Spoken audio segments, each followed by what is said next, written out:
Hey guys, welcome back to another daily SW collecting video. You guys already know me by now, so no introduction to you guys today. But anyway, oh, that rhymes.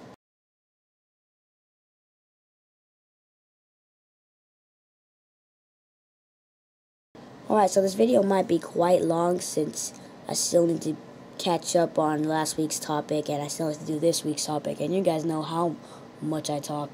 I hope you do, because if you do, then I talk a lot. And in regards to my Little Bit Life Size channel, I might be talking about some stuff from that channel and why I've been so inactive on that channel as well as this channel. So you might want to stay tuned for that rant, kind of. So last week we were talking about episode 1, so I might just want to, make some bullet points about that and kind of just catch up real slightly. So my first thoughts on episode 1, it was so long ago that I can't really remember, but it was probably just brains all over the floor, mind-blowing action. And my thoughts as, my normal state, as my normal 12-year-old brain, I gotta say, it was a great movie. I'm not gonna go, down too far, but it was a pretty good movie. It was a good movie. It's definitely not the worst movie. It's definitely not the greatest, but it's definitely in the middle, leaning higher, dour, I don't even know, dour? But yeah, it's a good movie. And, just some great parts about it was just the fighting scenes. That was just epic. Although the storyline wasn't awesome, the fighting scene was definitely awesome. And it was just the animation for the time. It was just a great movie. But most of the criticism that this movie has received is just not even necessary. I think that the only reason why we've been giving George Lucas such a hard time on the prequel movies is because we've been so used to, the directing of Empire Strikes Back and Return of the Jedi, and George Lucas, he got pretty lucky at A New Hope, but I think we've just been so used to the trilogy movies and how awesome they were that we were giving George Lucas some high expectations with the prequels, and we're saying, most of the fans are saying he killed it, but he was the one who created Star Wars, and he could do whatever he wants to Star Wars. I don't even care, but most people don't even care what he does to Star Wars. But some people just, there's a limit with them. Even if he changes a slightly different thing, there's a limit. And they just go bashing on about it, man. It's not really necessary. The criticism is not necessary. And that's pretty much what leads to the next topic, which is George Lucas. But let's just stay on the the Phantom Menace topic right now. So I'm definitely going to be seeing it in 3D, and it is going to be pretty cool. I mean, just the 3D glasses that they'll be releasing will be worth it, but I don't think that they'll be releasing it in, some theaters, which kind of sucks, but yeah. And some action figures that I have. I know I do have some Episode 1 action figures. I do have, let's check out these right here. I do have the Qui-Gon Jinn and Obi-Wan right here. And in my carded collection, I do have an Anakin Skywalker and Darth Maul. And I believe that's pretty much it. I don't really collect a lot of prequel movies or prequel figurines, so I don't have a lot. And that's pretty much the only figures I have. But I really want to get the new vintage collection figurines, especially the Anakin Skywalker and Jedi Training, and definitely the Darth Maul. It's definitely one of the most highly recommended figures, but the Darth Maul from the vintage collection, not the movie Heroes line, because the movie Heroes line is just straight repack from 1999. So I already have that one, so why would I get it? That pretty much concludes about episode 1, but we still need to talk about Jar Jar Binks, pretty much the most hated character in Star Wars Galaxy. So Jar Jar Binks, some people hate him, some people don't, but my honest opinion, he is okay. He is leaning down to the hated section, but he's an okay character. I mean, I give every one of my characters an equal amount of love, like a parent does to her and his child's, maybe, hopefully.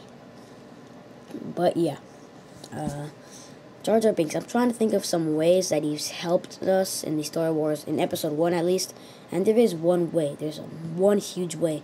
And if Qui-Gon Jinn and Obi-Wan haven't found Jar Jar Binks, then they wouldn't be able to find that Sea World, and they wouldn't be able to get their army. So, I mean, that's a huge thing. Although they didn't really need their army since, since that the Trade Federation thing exploded, and then all the battle droids collapsed before they could even fight them, kind of.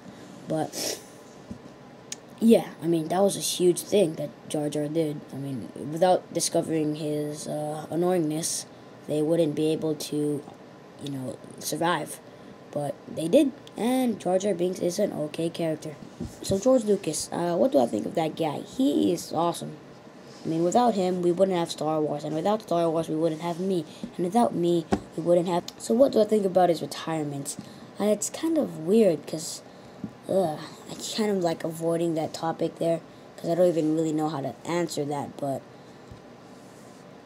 his announced retirement, I would have liked to see if he didn't retire, and if he would have kept on going with movies, but that's George Lucas's decision, and that's mostly our fault since we've been criticizing him quite a lot, and just most of the a lot of people have been criticizing him, and I guess he's not really liking that, and it's just really, really unnecessary. But you gotta admit that George Lucas is a pretty bad director. I mean, he does, go overboard with dialogue, and, yeah, just his eyes are amazing, but it's just that his directing is not so amazing as his eyes.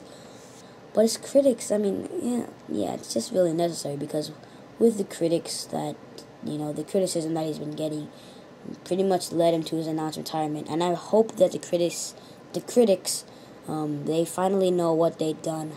They ruined it. They killed it. They killed us. But my favorite changes that he's made to the original movies, remastering them to HD. But yeah, anyway, most of the changes weren't necessary. We could all agree. But just remastering it to HD, changing all the effects and having present day effects, it's just pretty cool. I mean, especially with the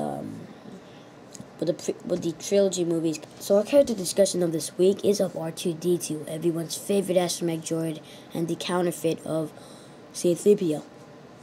So what I think of the guy, I think that R2-D2 is definitely a great character in the Star Wars trilogy. I mean, droid-wise, he's pretty much one of the best, and he's just been a really important character in every single movie. You gotta have R2-D2, and any movie, you gotta have R2-D2, and it's just awesome. R2-D2 is just an amazing character. I'm still quite amazed on how R2-D2 was put on screen and how he was part of the movie, because it was pretty much a remote control, if I'm not mistaken. It was kind of like a remote control vehicle, so that's quite awesome. And I would like to have an R2-D2 for myself. But anyway, yeah, R2-D2, he's just an amazing character, and I think that he's really loved by most adults and most children, and he's definitely gives a smile. He definitely gives a smile on your guys' faces, and good thing that George Lucas didn't change anything about that, because R2-D2 was definitely an amazing character.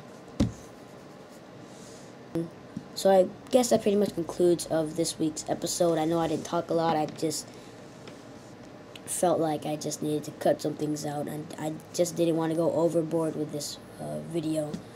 But if you guys are probably wondering what's been going on in my account, I might just do it. I might just save that for a future haul video. So stay tuned for that.